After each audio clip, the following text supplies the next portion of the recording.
Hi, Sharon. Hi, Bob. Thanks for doing this. Oh, it's my pleasure.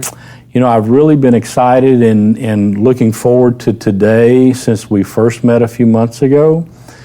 I remember in our first meeting that you were just so present and so engaging that I just knew that this was going to turn out to be a wonderful exercise for me. And so hopefully it is for you as well, and I'm looking forward to it. Well, thank you. You've tapped into one of my favorite things to do. And that's have a good conversation. Awesome. That is awesome. I'm the same way. My wife tells me that I oftentimes I talk too much sometimes. So yeah, I can relate to that. As my husband says, I resemble that remark. Well, for the one or two people that might not know about your company and a little bit about you, why don't you take us through your history and the history of the company and sort of the development of the company to present day? Sure. We are a 68-year-old company now.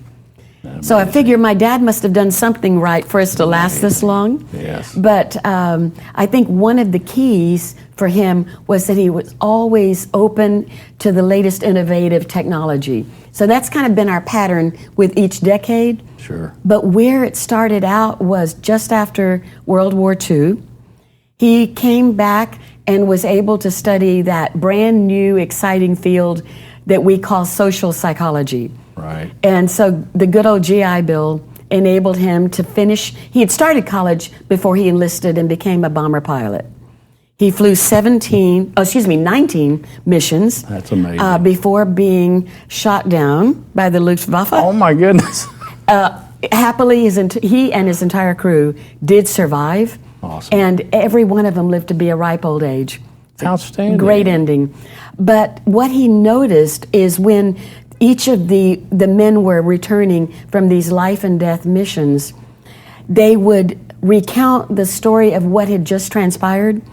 But I think the budding psychologist in him, he didn't know yet he was going to do that. Right. But it planted the seeds of interest in how each of the flyers, the men in his crew, were perceiving that life and death mission in their own unique way. Which had to be fascinating. Yes, and so he began to think, there's something to this power of perception. And he realized that, for these men, this was the ultimate teamwork, by the way. Right, I did have the experience in 2005. My dad, who was in his 90s by that time, late 80s, he and my sister and I were able to actually fly in a B-19. Wow.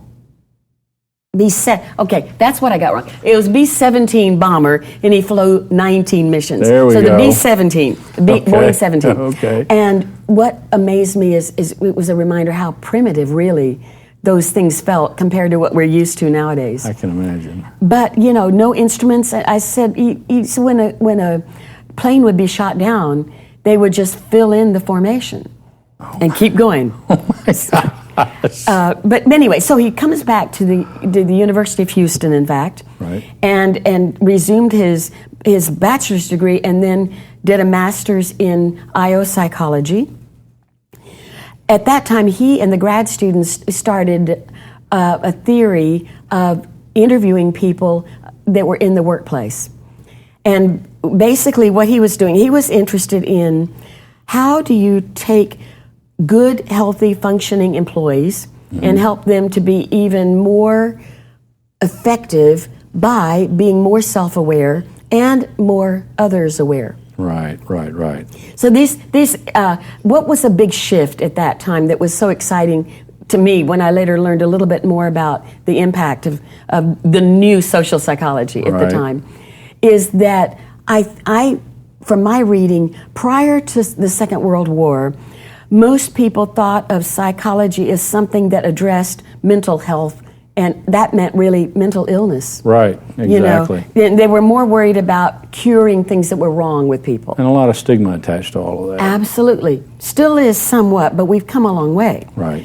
What was different and innovative about social psychology is they said, hey, wait a minute.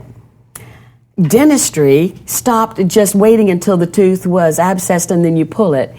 We started doing, around that time, preventive dentistry. In the same way, I think they were viewing psychology as something that could be preventive maintenance and helping healthy people be even healthier. Okay. Helping good employees be great employees. Right. And that was so exciting. So he would talk to engineers and salespeople and ask them, accountants, anybody he could kind of corner to interview, and say, tell me about you and how you do your job. And how do you view the world around you? From that, they started formulating some very simple questions. Sure. And initially, my father felt that there was the greatest power in just saying, Bob, are most people happy-go-lucky and carefree? Do you see most people as being interested more in their reputation or more interested in their bank account? Okay. You know? So it was just interesting questions to say, what's your worldview? Yes. And yes. then one day, his fellow researchers at the master's level said, tell you what, you got all these interesting questions that you're asking people. How do you see most people in the world around you? Why don't we also say, tell me about you? How do you see yourself? Right. Now, the miracle that happened when they paired these two together is what's unique about what we do, called the Birkman Method. The Birkman Method says we are a combination of how we perceive self and others, working in tandem. Exactly. My analogy is it's like I can see if I cover one eye, but I see a whole lot better through both eyes. Mm-hmm. I learned that one eye that I have, I can't tell you which one, is basically geared for far and one's for close up. Sure. But they work in tandem. In a social psychology sense, that's how we work.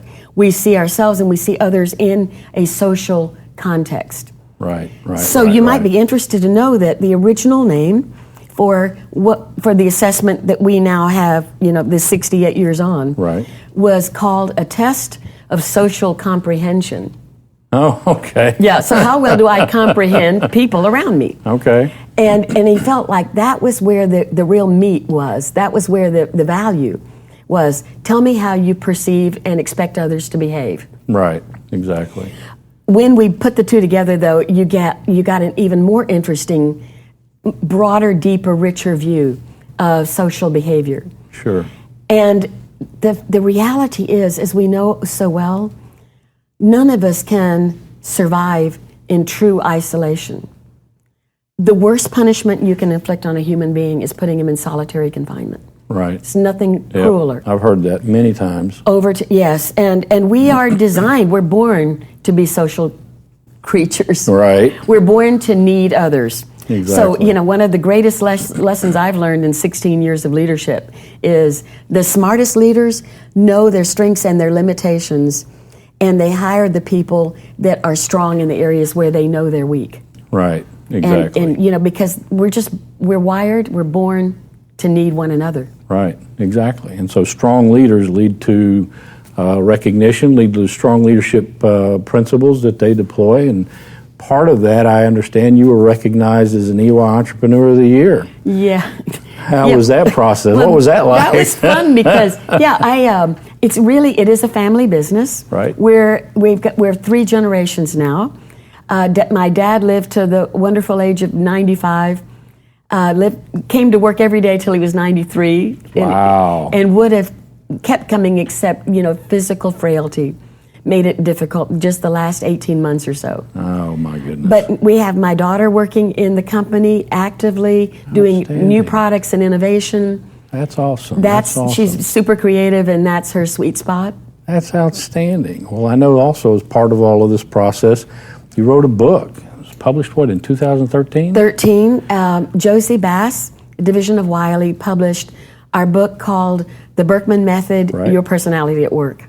And I'm very envious of the people that can actually sit down and write a book. I'm envious of that process because it strikes me as being something that's a very isolationist or solitary exercise. You're trying to sort of gather your thoughts and put them down into a coherent thought pattern. How was it for you? I mean, that had to be just an amazing exercise. Well, there is that element, I think, of all writers that need that cocoon time. Right. You need to focus and sequester yourself to a degree. Right.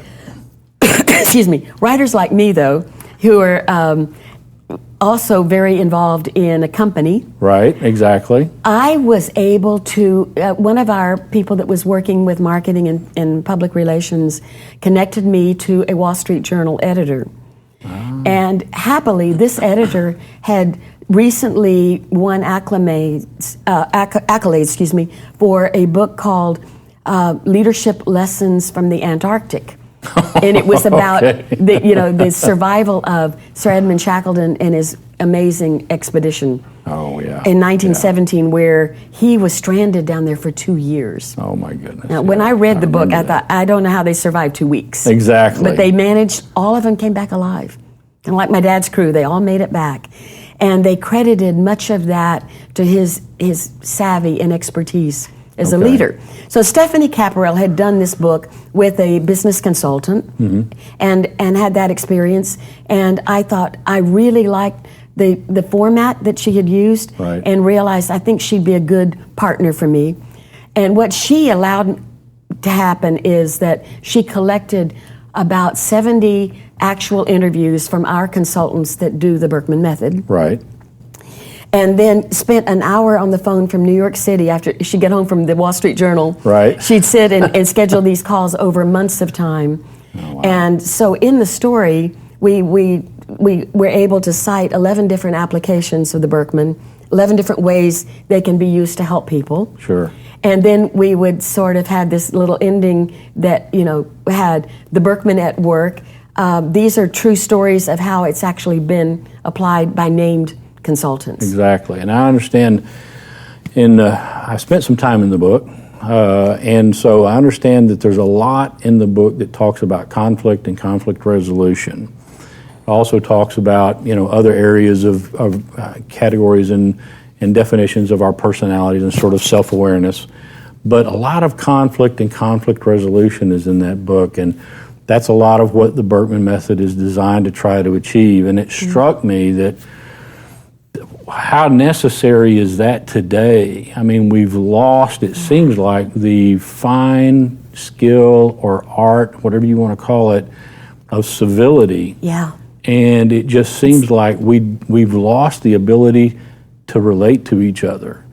Is that something that you find is becoming more effective or more Absolutely. In opportune? fact, you're singing my song here because I'm actually working on a book project that should come out next year on really bringing comprehension and unity to the way we relate to one another. Right. We've got to bring some understanding and respect back to all relationships. Right, right. Because the reality is people are complicated.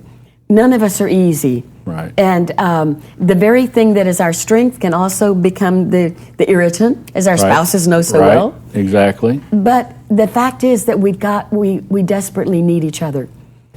And we cannot survive with divisiveness and judgment. Yeah. And so I think the need for bringing respectful understanding is probably more keen than ever in my lifetime. Right. Whenever I look at the generational differences of how we communicate and a lot of the social aspects that are really seismic shift in the way that we interact. Yes. It seems like that is more conducive to the lack of conflict resolution today because, for instance, we may have, for instance, one of our children, they may be on the phone or on an iPad or a tablet, for major parts of the day, identifying with platforms or groups that they've never seen, never talked to, that can't put a face to.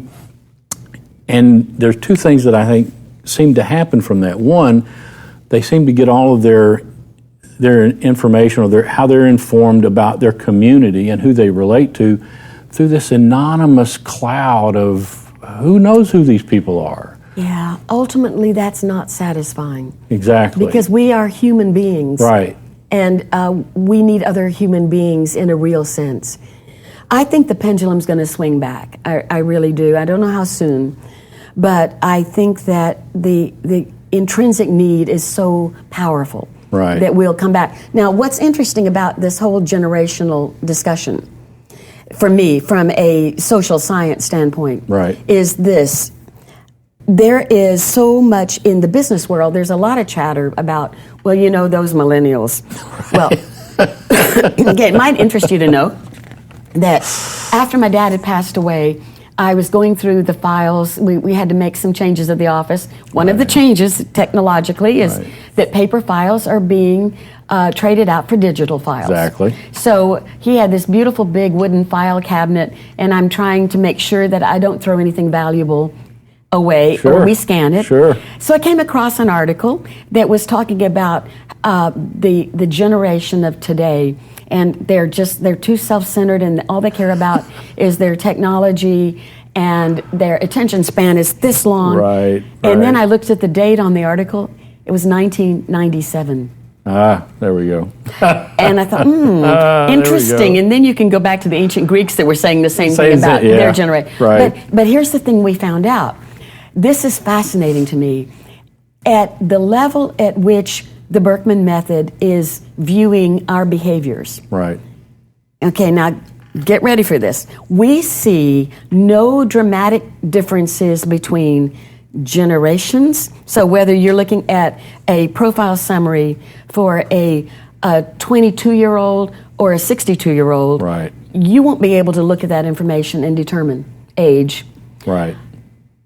You won't be able to determine gender, and you won't be able to determine which of we're in 25 languages. You won't know which country that person came from. So in other words, culture, generation, and gender, at the deepest level of our humanity, guess what? We're more alike than we are different. That's surprising. That is surprising, just in terms of the way that we relate to the world, because it does seem like we're doing this paradigm shift, but as you mentioned, it's really kind of comes back to basic human need. It does, and the deeper you go, the more similar we are. So one of our psychometricians had a phrase that I love, and that is, he said, all of the research is showing, and again, I'm talking from a psychometric social science standpoint, at the deeper levels of who we are, not the surface. There is more diversity within a culture than between cultures. So what I mean by that is, and I think this is because it's called survival. I need people that are interested in the arts, and I need people that are interested in accounting. And I need people that are good engineers and good space scientists and good poets. You know, so we want that. We have to, as a society, we need a variety of interests and this essential diversity in order for our society to be healthy. So we measure 10 areas of interest. We measure the deeper feelings and how outwardly I might look fairly extroverted, and I may have the needs inside of a pretty deep introvert. And guess what? It's all normal. It's all natural. It's just the way, it's the natural complexity of human nature. Well, if you sort of come closer to the surface and we talk more about the tools of how we interrelate to other people, can we look at things from the world perspective there and really see more significant differences? And sort of what I'm getting to is there is a definite technological shift in how people communicate and how they relate, but it's also, like years before, if I disagreed with someone and I walked into a restaurant, I might pull up a chair and say, you know, I'd really like to talk to you about this. Today, if someone walks into a restaurant, they want to get loud and confrontational, and there's no resolution to that conflict. It's just more conflict.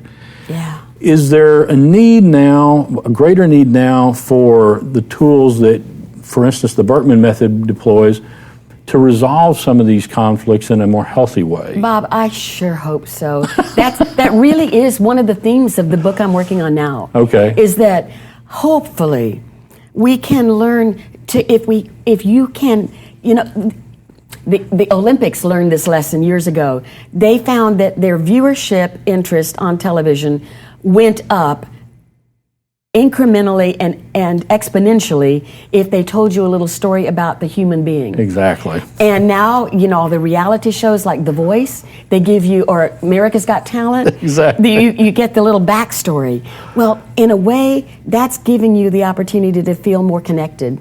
Right. It's not a conversation. That would be even better, if a real life conversation. Right. But I think, again, what that speaks to is our need to really understand better and be more appreciative. Right.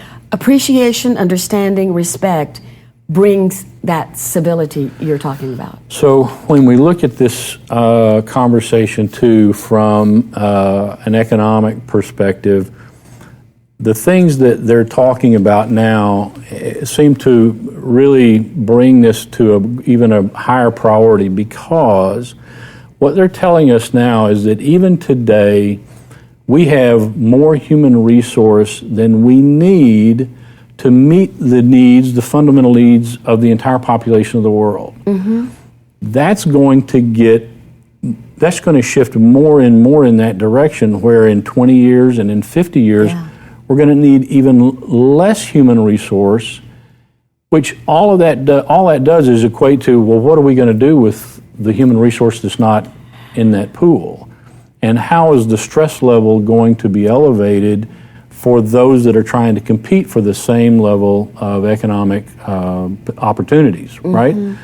So it seems like this issue of interpersonal relationship and acquiring methods and mm-hmm. tools on how we relate to people is just going to get more and more important.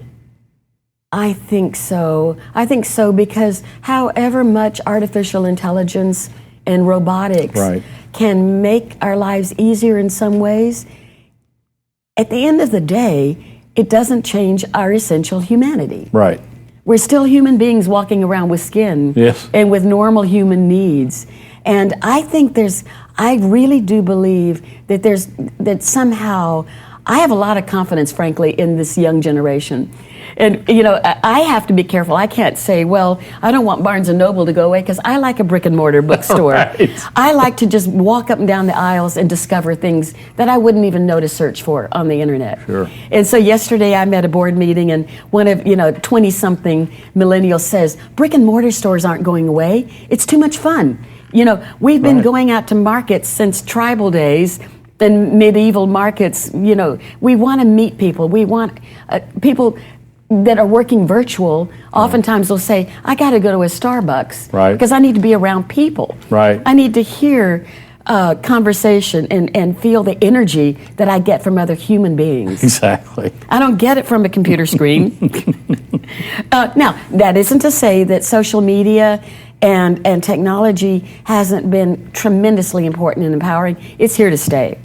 And it's going to allow us to do a lot of things in a good way, but it's not a substitute for a human. I don't want to cuddle up to a computer at night. Absolutely. Well, let's spend a few minutes and talk about the workplace environment a little bit and how Berkman interacts with that. I know you've got studies and you're enterprise-wide in a lot of different companies. I'm curious to know one thing that sort of relates back to what we were talking about a few minutes ago, and that is attitudes that are being brought into the workplace just across the board, regardless of generation. Mm-hmm. It seems like more and more of what I see is an attitude of, I'm right, you're wrong, and oh, by the way, if you're wrong, you're like my enemy. Is that kind of attitude showing up more and more, or is that just a perception that I have because I'm 24-hour news and social media and all that stuff? I think you're right that 24-hour news and social media tend to really exacerbate that. Right. They're going to emphasize the sensational and the negative because that gets viewership up. Exactly. I don't think that at the end of the day, that's what most of us really want, no matter what age we are. Right. And yet I heard, and I was on a Goodwill board with head of Channel 2 News, and he said, Sharon, I know you think people want positive news, but what gets the viewership up is the negative stuff. Yeah. So, but that said, we don't live and abide in the world of news, hopefully. And I've actually had to take a little kind of news break for myself because of the negativity. I just, the more I talk to real people, the more I believe people, like Anne Frank said, are basically good at heart. Sure. And I do believe, and I believe this, even before we got into our heated up, divisive issues that we're worried about these days. I think that most people, most of the time, are all in the workplace doing the best they can and trying to get it right. Sure. And sometimes we just get it wrong with the best of intentions. So one of the things that we can help people with from our standpoint is that, as I mentioned earlier, there's a natural sophistication and complexity that just goes with the human brain. Right. That's a good thing. Right. What it means is you cannot stick one category or label definition on a person and be right.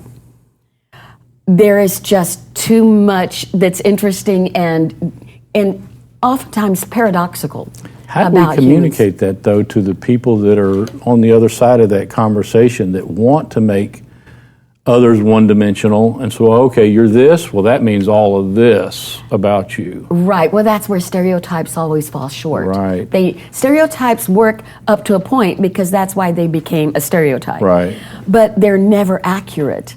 And you can never paint people as a whole with that broad brush because they always have these unexpected, interesting things about them.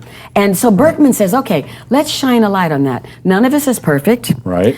No matter what strengths we have, there are going to be days and times when we feel the natural stressors that accompany those strengths. Right.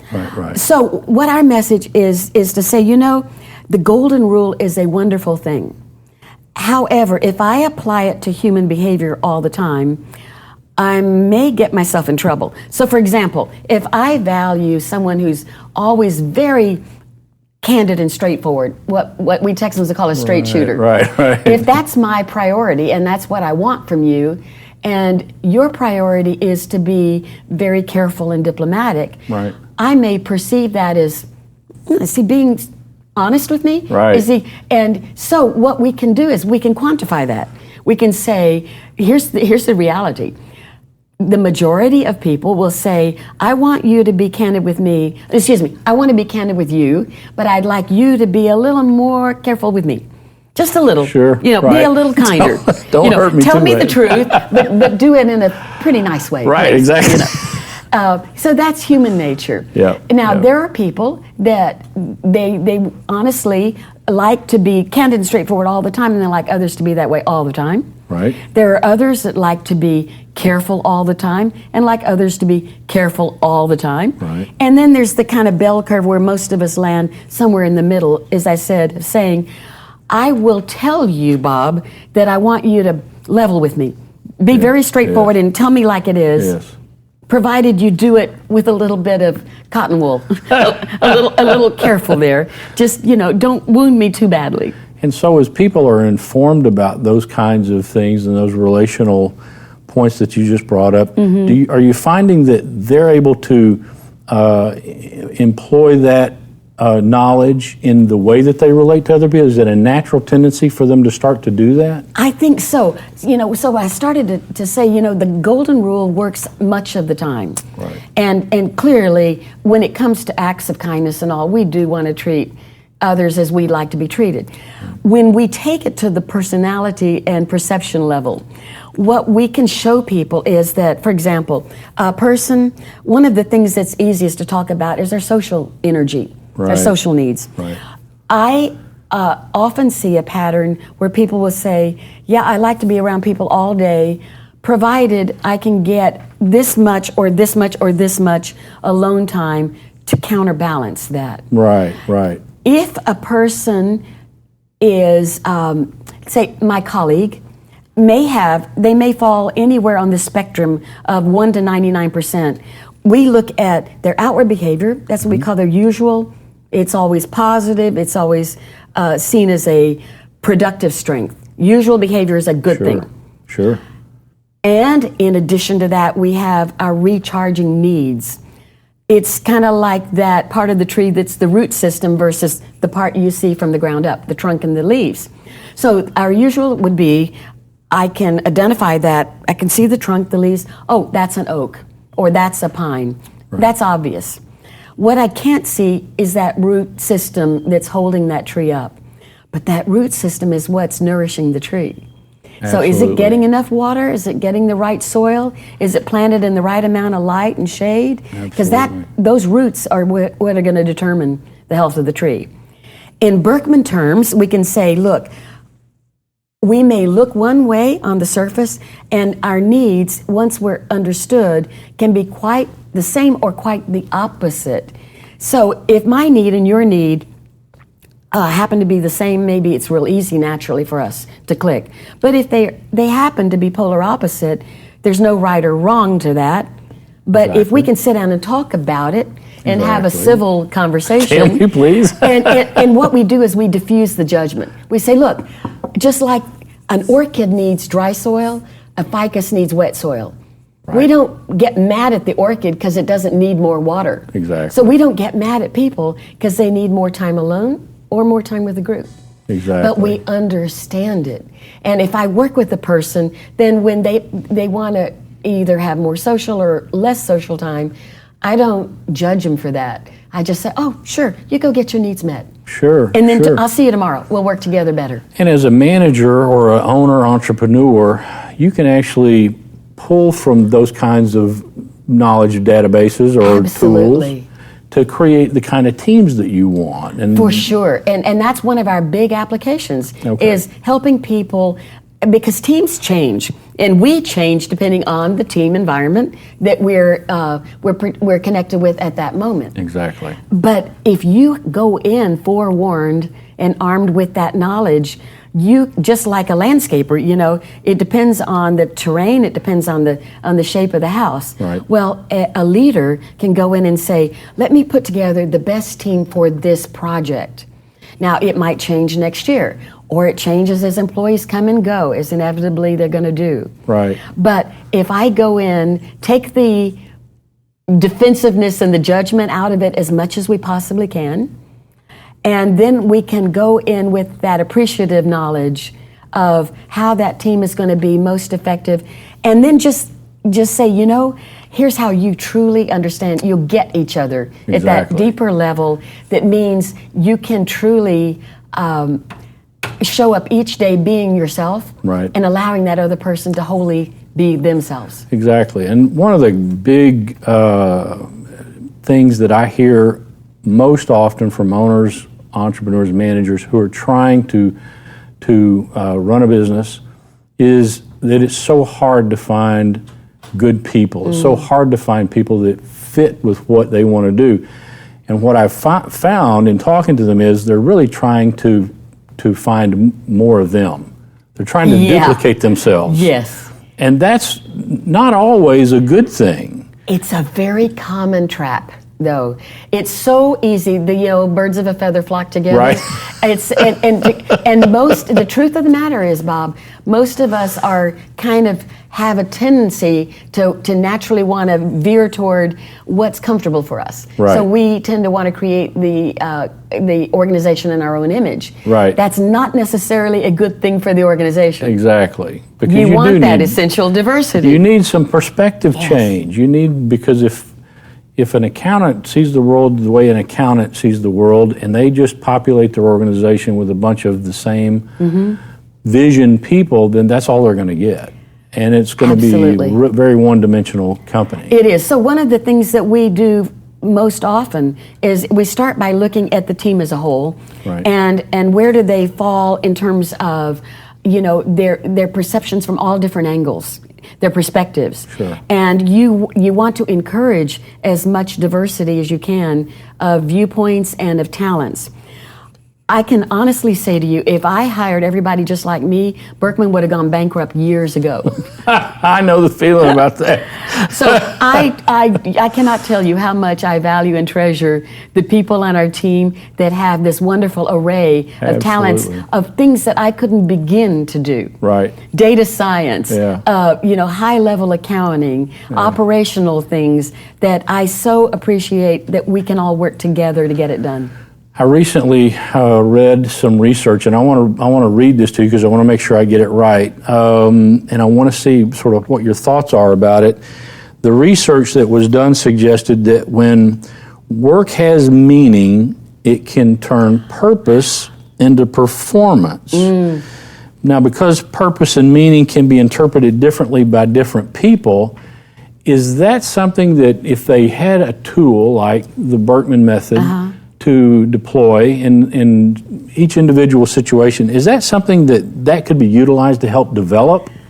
I'm glad you said that. At one of our advanced trainings that we just did, one of our true Birkman gurus that's been with us a long time and was conducting the training, he started out and he said, there is intellectual, cognitive ability, and there is emotional intelligence, and clearly those are big factors. Right. But what really drives success the best is people feeling a true sense of purpose. Right, exactly. When they feel that at their core, that's really what I was born to do.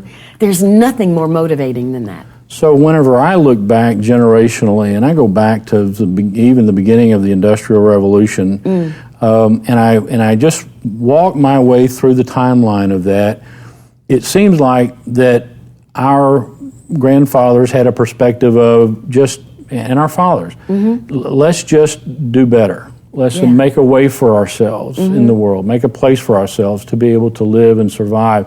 And then it became about, well, I want to do better than my father or my mother. I want to do more, go farther, and be better. Yeah. And now this generation, maybe the last few generations, have come up in that sort of background and childhood information that they've gained from their parents. And now they're saying something a little bit different. Yes, I'm thrilled that you brought that up because I think it's a hugely important point to today's generation. One of the things I love about the millennials is they're saying, look, I need a paycheck. Right. I got to pay my rent, got to pay my bills, and I want purpose. I want to make the world a better place at the end of the day. Exactly. And God bless them for that. Yes. That's what the world needs. Yes. And I think that, I don't think it's selfish at all. I think they've tuned into something that's very important. Now, we go back to Abraham Maslow's hierarchy of needs. Clearly, that is a perk of affluence in a certain way. Correct. If you've got food and shelter and clothing and the basics already met, then you're liberated to think about purpose. And so, ideally, that would be what we want for everyone. But, you mentioned our forefathers, if they just had to, hunt to survive. That's right. Or they had to grow their crops just to have some food on the table. Obviously, just survival is going to be a big preoccupation. Exactly. But I think it's wonderful that we can now talk about, that's at the top of the hierarchy, is purpose. And so, because we have the affluence that you're talking about, we have that generational perspective that's coming more and more into the workplace. And so, as they come into the workplace looking for that purpose, if they're not getting direction, if they're not getting informed about what is purpose to them and how they can relate that to the business or the business activity that they're doing, then at some point it's inevitable they're going to be dissatisfied. Yes, and they're probably going to move on if they can. Right. So the ideal is for good managers and good CEOs and good entrepreneurs to keep good people. And the way to do that would be obviously to give them purpose and meaning. And so as they go through the Birkman Method and they sort of go through that process, I know that that's part of it, is sort of self-awareness, is sort of informing the individual about who they are a little bit better, know themselves a little bit better. And through that, can they also derive that understanding of a sense of purpose? I would think so. I think at the end of the day, that's such a personal Right. decision and feeling for people. Right. But I think that most people that talk to me, they say, well, I feel like I already know myself pretty well. Right. Exactly. And occasionally, if you've been married for any length of time, nobody knows you better than your spouse. So occasionally we'll have someone come in and they'll look at their results and they say, well, I'm going to own my strengths here, but I'm not sure about those needs. Right. And I'm not sure about the potential for what stressors might show up as. Right. Now, in Berkman, when we describe people's stress behaviors, we say, look, that's not a given. That's situational and it's conditional.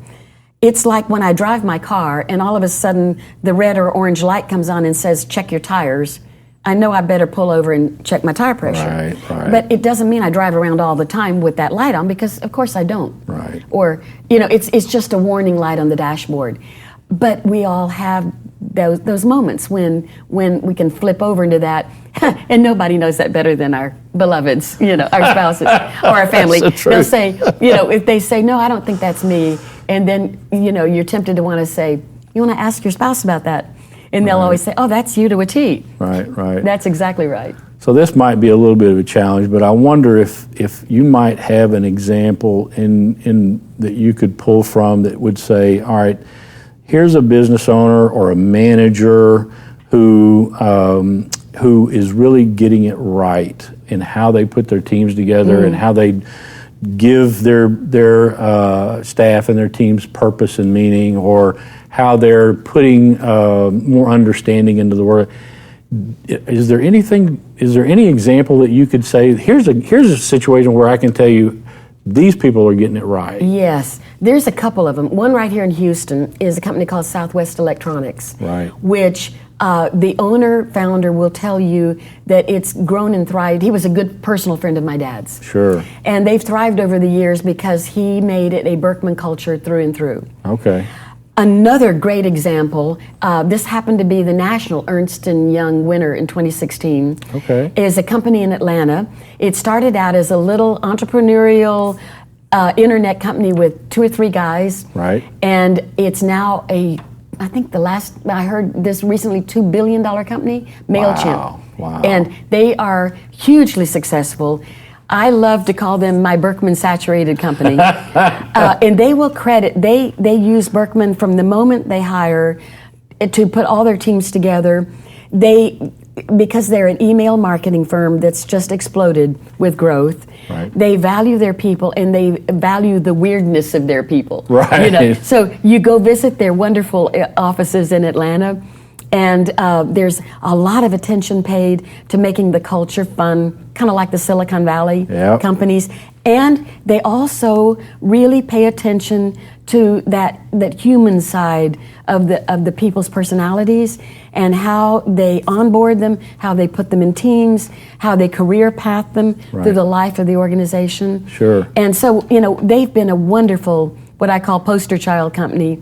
And they did a case study, which anybody's welcome to read, about how they've used Berkman at MailChimp. Right. That's fascinating. And just that whole sort of office space environment and how people interact with each other in an open concept and closed concept, it seems like the pendulum swings back and forth whether you want to be one or the other. It's a trade-off. It really is a trade-off in many And so ways. can you do a hybrid so that people don't feel like they have to go out in the hallway to make a cell phone call? Exactly. Exactly. Yeah, so. Well, there's opportunities abound, I would think, for people that were getting it wrong before they deployed Berkman. But it seems like the undercurrent here, the underlying theme is if you want to be EY Entrepreneur of the Year, you need... I don't know about that. But we do, I'm laughing about this because not too long ago, I was at some kind of reception and people were networking and they said, well, so what do you do at Berkman? Or what's your target market? Right.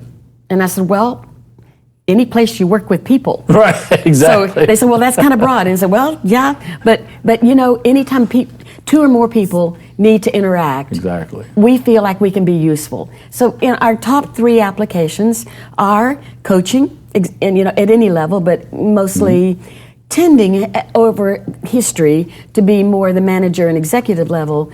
But our goal right now is designing products where you can integrate it throughout the teams in the company in a meaningful way that's affordable and practical. Right. Now, clearly, if you have to hire an expensive consultant or coach, it's gonna limit the application more to the mid and upper levels. Right. But I think that's rapidly changing for us, and we're excited about that. Okay. Because we'd love to have more MailChimp type companies where they find all different ways to apply the Berkman, and they get the best leveraging of their investment because they don't see it as a one-time event that happens one and done.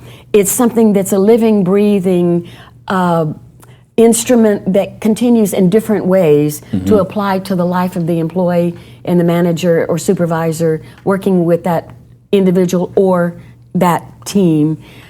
So coaching teams and careers, those are our top three applications. So when we talk about owner entrepreneurs or high-level managers, is there one profile that fits for a particular level within a company? Or is it really kind of what I perceive? It just, as long as you understand your strengths and weaknesses, it doesn't matter where you fit, what category you fit in. You're exactly right. So if, frequently asked question, so you have all these millions of people in your database, so tell me, Sharon, what does a good CEO look like?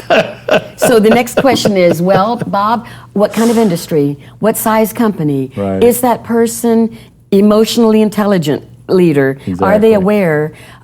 Because I do think a person who values people and values those relationships can be successful almost anywhere. And you're right, there is no one size fits all. There's no one profile. But that self and others awareness is key. I had a conversation last night at an event where this young professional woman, she was just there because she was really interested in women in leadership, and it was an event honoring women leaders.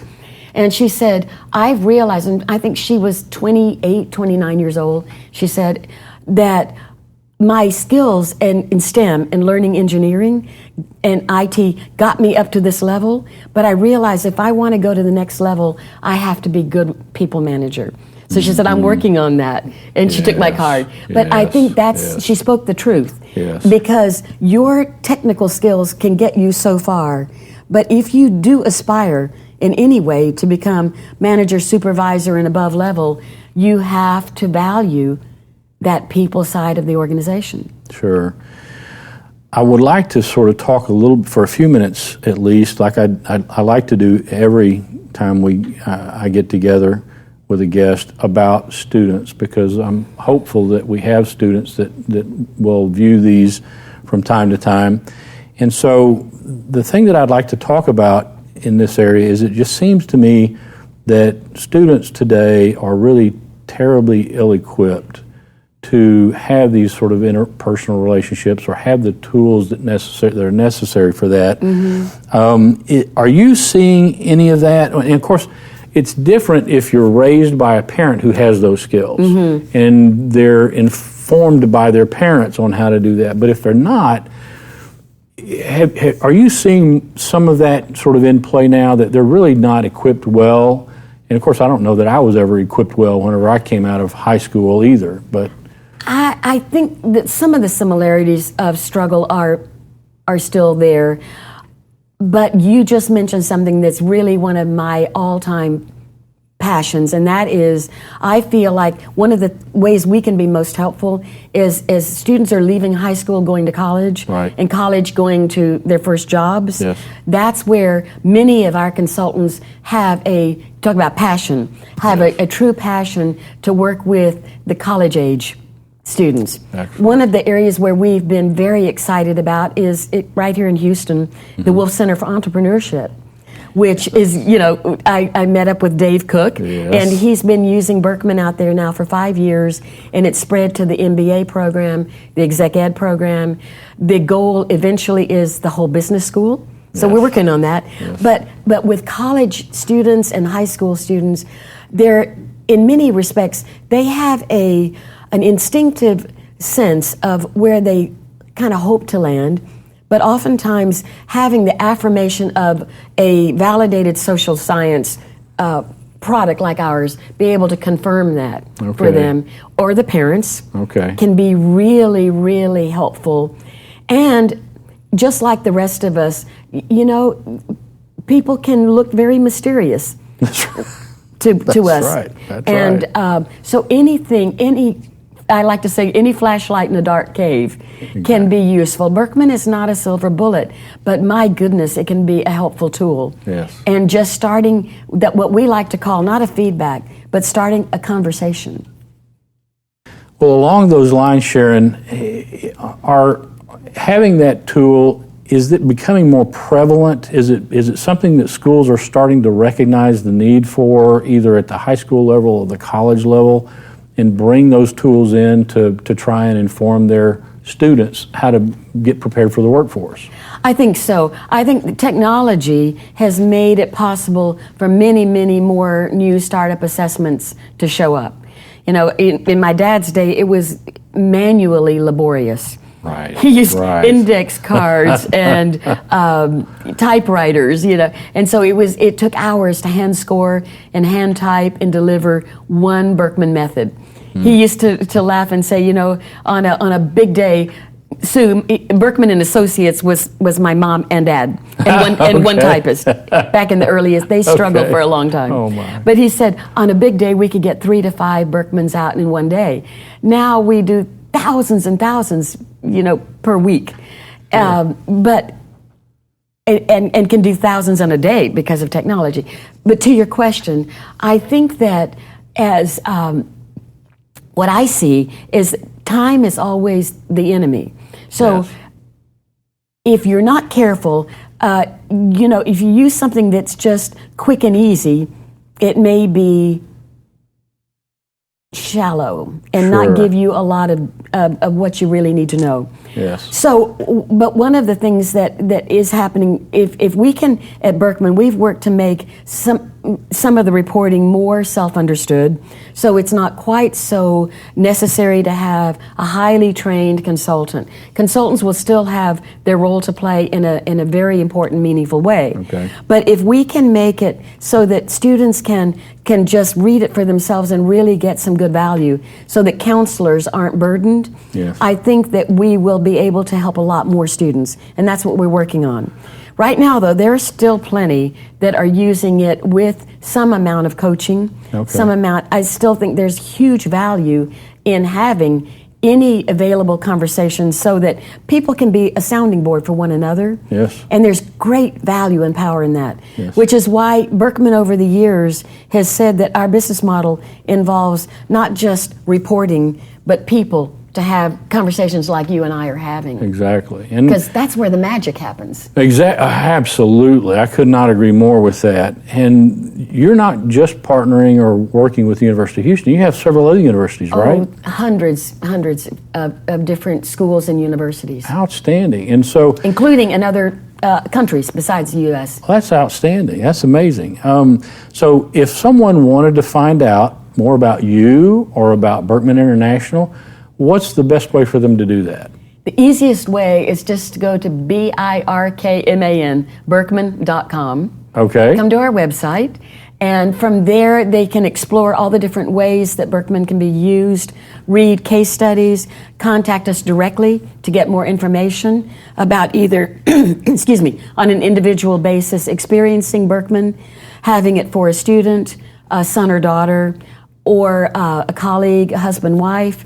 There's all sorts of ways, and once they reach out to our client relations group, just on the contact us, then we can guide them to either directly to us or to a consultant near them who can assist them. Well, this has been just another fascinating discussion. You've been a joy to talk to and enlightening to talk to. And I hope that everyone that gets the chance to watch will get good value out of it. I know they will. And I just want to thank you for coming out and doing this. It's been a true joy for me. Thank you for inviting me, Bob. Thank you.